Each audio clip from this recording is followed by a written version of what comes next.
Today's vote was a roll call with each of the 7 members of the State Building Commission saying their votes out loud on the removal of the Nathan Bedford Forrest bust from the state capitol. It was a 5-2 vote in favor of removing the bust, a yes vote coming from Tennessee Governor Bill Lee. The ayes have it, and please present the next item.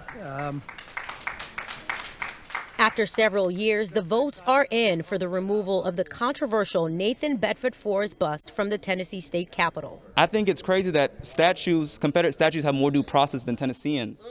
The vote is a victory for those who have worked for years for the bust's removal. The state capitol should be a place we celebrate heroes. Certainly he was a general, but his values in 2021 are not representative of Tennessee values. That was people power. It was people organizing, getting arrested, come to this Capitol for years and decades even to get that statue removed. But not everyone on this commission was in favor of taking down the controversial bust of the KKK Grand Wizard. Governor McNally, how do you vote? No.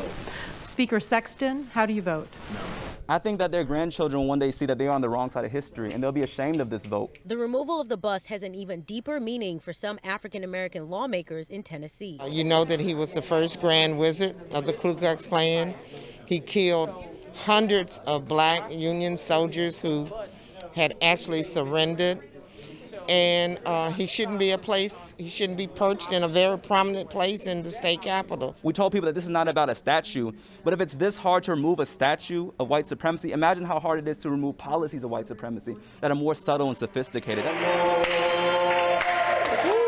Justin Jones, who's been advocating for its removal, says the work is not over yet. So I think that this statue is a reminder that we still have work to do, and that this vote today is not a cause to stop, but it's a cause to say keep going, that if we organize together, that we can change things in the state. About an hour after the vote, preparations and safety measures were put in place for the removal of not just the Nathan Bedford Forrest bust, but also the Farragut and Gleaves bust from the state capitol to be taken to the Tennessee State Museum. The governor's office says the bust will be removed starting at about 8 a.m. tomorrow.